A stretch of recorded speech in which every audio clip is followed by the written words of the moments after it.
In his most recent video, Stardust attempts to wow us with his literary knowledge, his usage of big words, his analysis of a classic.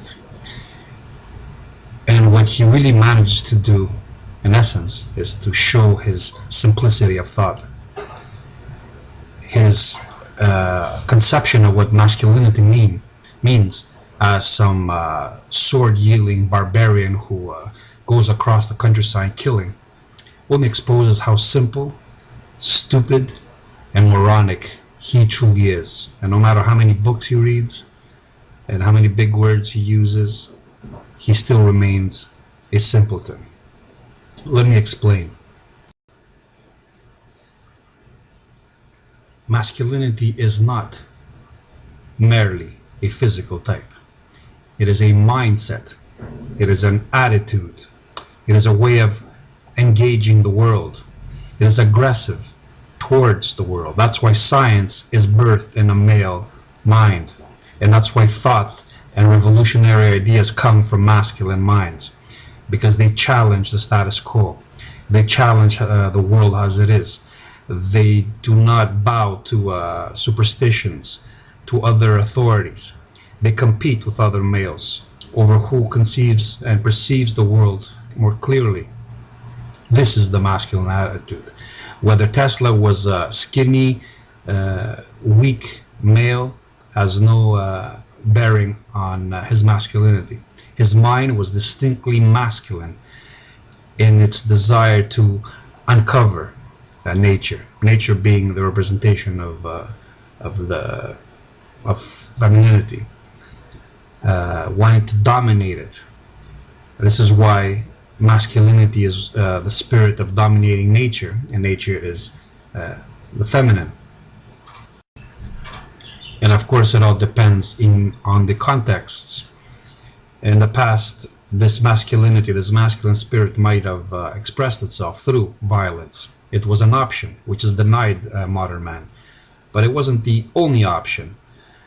Perhaps in these times of diminishing masculinity or controlled masculinity, the only form of masculinity still permitted is the one that challenges nature, tries to unravel the forces that bind us. That is, masculinity is not permitted all of its options. It is only directed towards a few options which are useful to the system. The masculine spirit is manipulated, in other words, to become productive, to become creative only in the areas that the system will benefit from. I often use this example to explain or to shock people when I say that the biggest pussies in the world can be found in the armed forces. Whether they paint their faces with macho symbols and carry big guns and scream tribal chants, the fact that they're submissive, they submitted to an external authority, makes them feminine.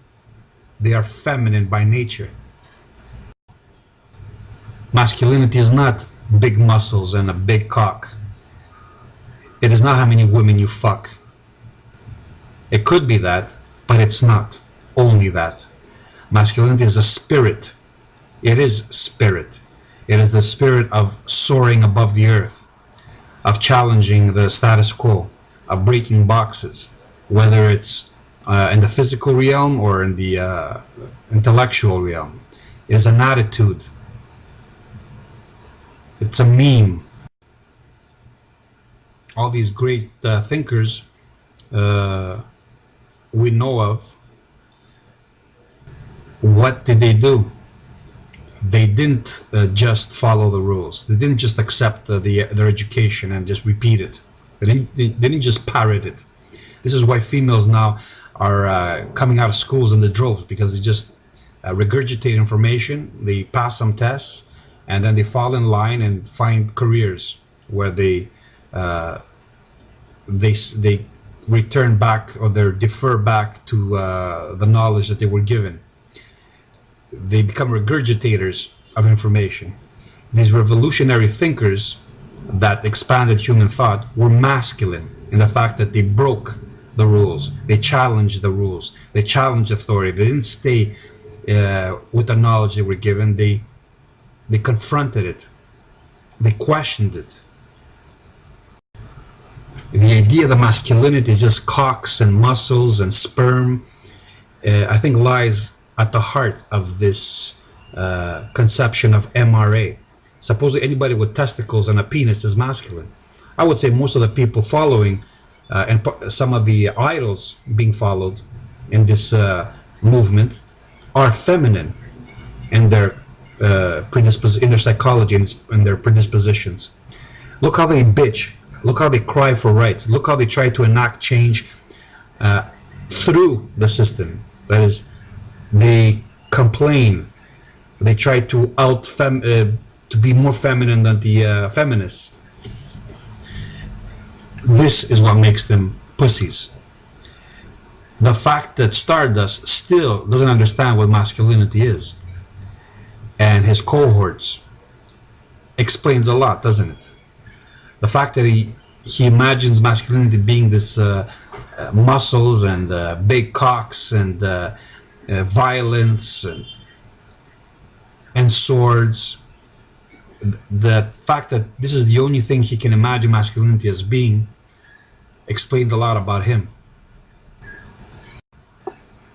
So one more time, in case you missed it, masculinity, like femininity, is not simply a physical type. It is a reproductive type, but it's also a manifestation of a spirit of becoming. I don't want to get too deep into metaphysics, but it's a way of engaging the world. It's a way of engaging the world that that becomes sexual, becomes a specialized form of reproduction, but it still remains a way of looking at the world, of engaging the world, of coping with the world. Now, the reasons why females tend to be more feminine and males more masculine, or at least in the past, was because it facilitated their reproductive role. That's it.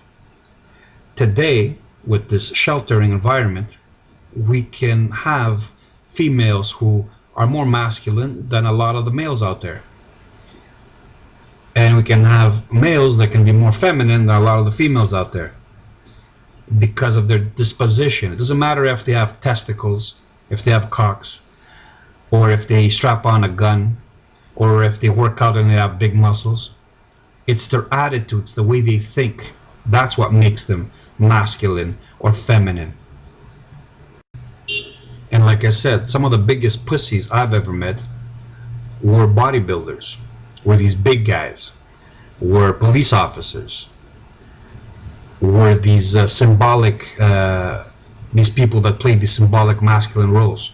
And I've explained why and how now anybody can play the masculine role, because it's the institution that is the only masculine role accepted, and everybody else can be a representation of it.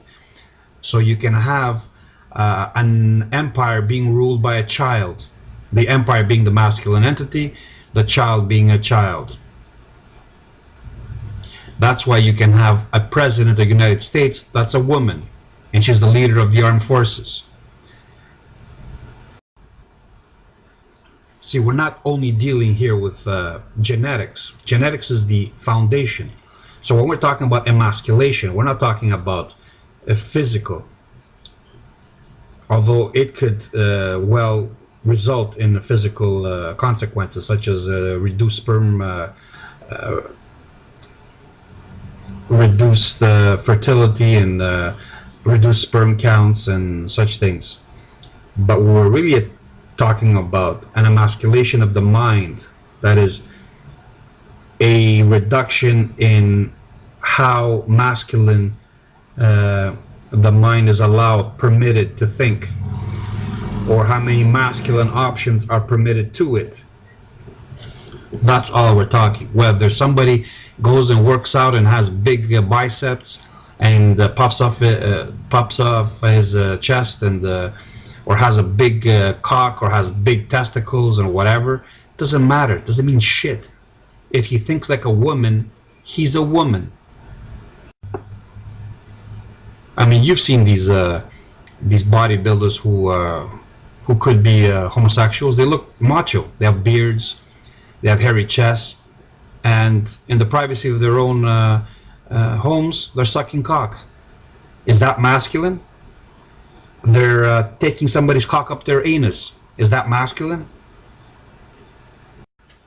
We have to reevaluate what we mean by masculinity. When the Greeks caused that revolution in thinking, in philosophy, and then which resulted in the sciences, this was a masculine attribute. The culture was a masculine culture. It was challenging towards what? Towards nature. It didn't bow its head. That's why Judeo-Christianity is feminine. It bows its head to God. God being the anthropomorphic representation of the world, or of nature, or it's a projection of alpha maleness to which all bow. This is a feminine disposition. This is based on feminine psychology. It depends on feminine psychology. The Greeks never bowed to anybody. That's why they caused these revolutions in thinking, nor the pagans for that matter.